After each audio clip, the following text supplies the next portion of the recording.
আসসালামু আলাইকুম। Recipes by ওয়াসিস মম চ্যানেলে আপনাদেরকে স্বাগতম জানাচ্ছি আমার নতুন আরেকটি রেসিপি দেখার জন্য। পবিত্র শবে বরাতকে সামনে রেখে আমার আজকের এই রেসিপি। আজ আমি আপনাদের সাথে শেয়ার করব রাজকীয় স্বাদে একটি সুজির হালুয়া রেসিপি।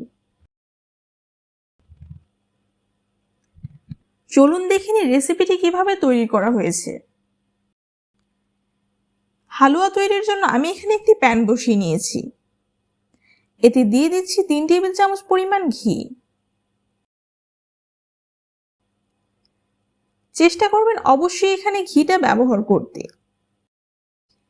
এই ঘি হালুয়ার মধ্যে একটি রাজকীয় স্বাদ আনবে। এখন দিয়ে দিচ্ছি 1 কাপ সুজি। সুজিটাকে আমি একেবারে লো আঁচে হালকা বাদামি করে ভেজে নিব।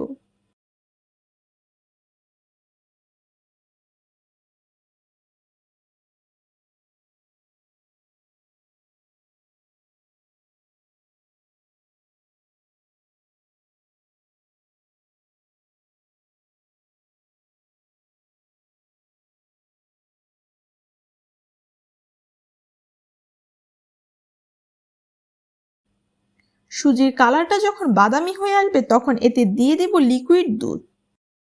আমি এখানে 1 কাপ সুজির জন্য 1.5 কাপ দুধ ব্যবহার করছি। আর হ্যাঁ, দুধটি অবশ্যই কুসুম গরম হতে হবে, তা না হলে সুজিটি দলা পেকে যেতে পারে। দুধ ও সুজির মিশ্রণটিকে অনবরত নাড়ার মধ্যে রাখতে হবে।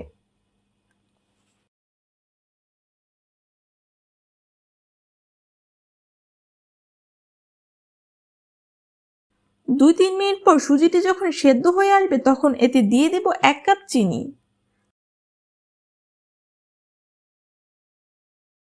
হাফ চা চামচ লবণ। এখানে লবণ ব্যবহার করার ফলে চিনির সাথে একটি সুন্দর ব্যালেন্স আসবে। সবকিছুকে অনবরত নাড়ার মধ্যে রাখতে হবে, তা না হলে নিচের দিকে পোড়া লেগে যেতে পারে।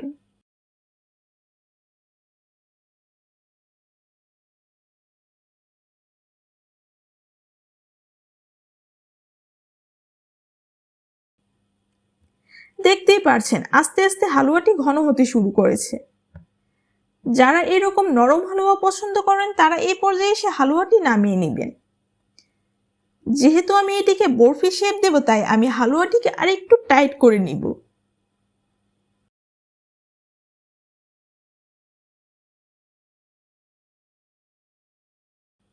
শেষ পর্যায়ে অ্যাড করছি আরো 3 টেবিল চামচ ঘি।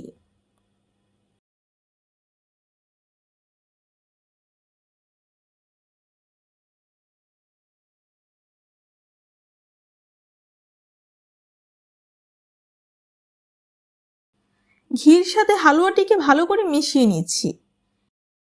এবার চুলাটা অফ করে চলে যাচ্ছি হালুয়াটিকে সেট করার জন্য। যে পাত্রে হালুয়াটিকে সেট করা হবে আমি এতে কিছুটা ঘি আগে থেকে ব্রাশ করে নিয়েছি। এবার গরম হালুয়াটিকে খুব দ্রুত এই পাত্রে সেট করে নিব।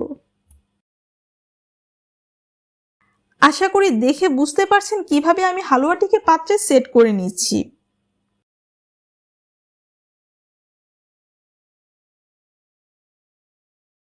ডেকোরেশনের জন্য উপর থেকে কিছুটা বাদাম কুচি চেপে চেপে দিয়ে দিচ্ছি।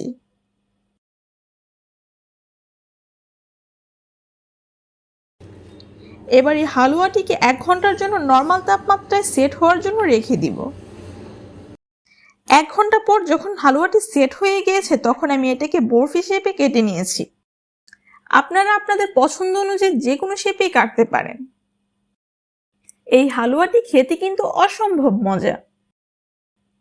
ঘরের সবাই এটি খুব পছন্দ করবে।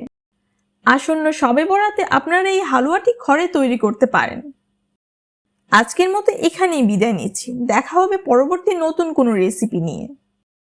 নতুন নতুন ভিডিও পেতে আমার চ্যানেলটি সাবস্ক্রাইব করে পাশে থাকুন এবং লাইক, কমেন্টস ও শেয়ার করে সবাইকে ভিডিও দেখার সুযোগ করে দিন। সবাই ভালো থাকবেন, সুস্থ থাকবেন। আল্লাহ হাফেজ।